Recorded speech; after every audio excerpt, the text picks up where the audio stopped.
Welcome friends, Bhagyalakshmi serial இன்னைக்கு எபிசோடில் பாக்கியா செல்விட்ட எனக்கு ரொம்ப சந்தோஷமாக இருக்குது, மினிஸ்டர்லாம் நம்மளை வந்து வாழ்த்தி பேசினது நினச்சா அப்படின்னு சொல்லிட்டு இருக்கிறாங்க. எழில்கிட்ட சொல்லிட்டு இருக்கிறாங்க, எல்லாருமே வந்துட்டாங்க ஆனால் அத்தை தான் வராமல் போயிட்டாங்க அப்படின்னு வருத்தப்பட்டு பேசிகிட்டு இருக்கிறாங்க. செலியன் இப்போது பாக்கியாவை பார்க்குறதுக்கு வராரு. பாக்கியா நான் ரொம்ப சந்தோஷமாக இருக்கிறேன் செலியா அப்படின்னு சொல்லிட்டு இருக்கிறாங்க. அதுக்காக தான் நான் உனக்கு ஒரு கிஃப்ட் கொண்டு வந்திருக்கிறேம்மா அப்படின்னு சொல்லிட்டு வாட்ச் கிஃப்ட் பண்ணுறாரு செலியன். எத்தனையோ தடவை நாங்கள் எல்லாருமே உன்னை இக்னோர் பண்ணியிருக்கிறோம், நான் ரொம்பவே பண்ணியிருக்கிறேம்மா அப்படின்னு சொல்கிறாரு. ஆனால் நீ பொறுமையாக இருந்து சாதிச்சிட்டம்மா, எனக்கு ரொம்ப சந்தோஷமாக இருக்குது அப்படின்னு சொல்லிட்டு இருக்கிறாரு. ஜெனியுமே இப்போது பாக்கியாவை பார்க்குறதுக்காக வராங்க. அங்கே செலியை நிற்கிறத பார்த்த உடனே வேகமாக அங்கேருந்து போயிடுறாங்க. அமிர்தா ஜெனி வந்துட்டு போகிறத பார்த்துடுறாங்க. உள்ளே வாங்க ஜெனி அப்படின்னு கூப்பிடுறாங்க. ஆன்ட்டி என்னை வந்து கூப்பிட்டப்ப எனக்கு வரணும்னு தோணுச்சு, அதனால தான் வந்தேன் அப்படின்னு சொல்லிட்டு இருக்கிறாங்க ஜெனி. ஆனால் என்னால் இப்போ உள்ளே வர முடியாது அப்படின்னு சொல்லிட்டு ஆன்ட்டிகிட்ட இந்த கிஃப்ட்டை கொடுத்துருங்க அப்படின்னு சொல்லிட்டு போகிறாங்க. அமிர்தா ஜெனி வந்துட்டு போன விஷயத்தை பற்றி பாக்கியாட்ட சொல்கிறாங்க. செலியை நிற்கிறத பார்த்ததும் ஜெனி உள்ளே வராமல் போயிட்ட விஷயத்தை பற்றி சொல்கிறாங்க அமிர்தா. அம்மாவை பற்றி யோசிச்சு பார்த்ததுனால தானே ஜெனி வந்திருக்கிறா, இதே மாதிரி என் மேலே இருக்கிற கோபமும் அவளுக்கு குறையும் அப்படின்னு சொல்லிட்டு ரொம்ப ஃபீல் பண்ணுறாரு செலியன். அடுத்ததாக ராதிகா அவங்களோட கொலிக்கூட சேர்ந்து கேன்டீனுக்கு வராங்க. ராதிகா வந்ததை பார்த்ததும் பாக்கியவுமே ரொம்ப சந்தோஷப்படுறாங்க.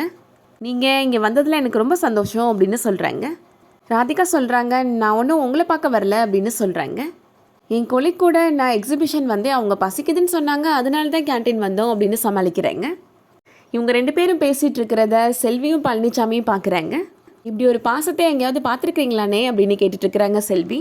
கோபி சார் பாக்கியாக்காவை டைவர்ஸ் பண்ணிவிட்டு ராதிகாவை கல்யாணம் பண்ணிக்கிட்டாரு அப்படின்னு சொல்கிறாங்க.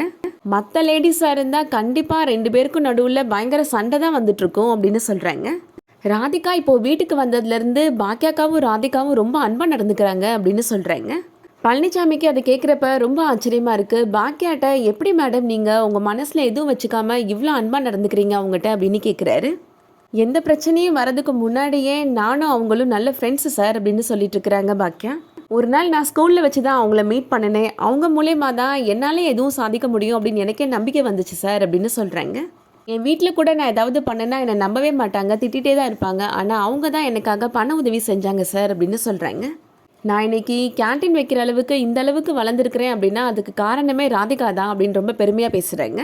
பழனிசாமி இப்போது ராதிகாட்ட வந்து உங்கள்கிட்ட ஒரு முக்கியமான விஷயம் கேட்கணும் மேடம் அப்படின்னு சொல்கிறாரு. நீங்கள் எப்படி பாக்கியா மேடத்திட்ட இவ்வளோ இயல்பாக நடந்துக்கிறீங்க, வேறு ஒரு ஆள்னா இப்படிலாம் நடந்துக்கவே முடியாது அப்படின்னு சொல்கிறாரு. அவங்ககிட்ட உங்களை பற்றி பேசுகிறப்ப ரொம்ப பெருமையாக தான் பேசினாங்க அப்படின்னு சொல்கிறாரு. ஸ்டார்டிங்கில் பாக்கியாவோட ஹஸ்பண்ட் தான் கோபின்னு எனக்கு தெரியாது சார் அப்படின்னு சொல்கிறாங்க ராதிகா. என்னோட ஃபஸ்ட்டு கல்யாணத்தில் பிரச்சனையாகி நான் விவாகரத்து அந்த மாதிரி ரொம்ப டென்ஷன் இருக்கிறப்ப பாக்கியா தான் எனக்கு ரொம்ப ஆறுதலாக இருந்தாங்க, ஒரு அக்கா மாதிரி தோழி மாதிரி என்கிட்ட பழகுனாங்க அப்படின்னு சொல்கிறாங்க. என்னால் எப்போவுமே பாக்கியாவை வெறுக்க முடியாது சார் அப்படின்னு சொல்லிட்டு இருக்கிறாங்க.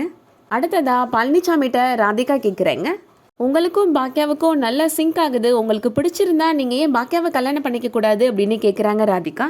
அதை கேட்ட உடனே அதிர்ச்சியாய் பார்த்துட்டு இருக்கிறாரு பழனிசாமி. அதோட இன்னைக்கான எபிசோட் முடியுது. இந்த வீடியோ பிடிச்சிருந்துச்சுன்னா லைக் பண்ணிக்கோங்க. சீரியல் அப்டேட்ஸ்க்கு நம்ம சேனலை சப்ஸ்கிரைப் பண்ணிக்கோங்க. தேங்க்ஸ் ஃபார் வாட்சிங்.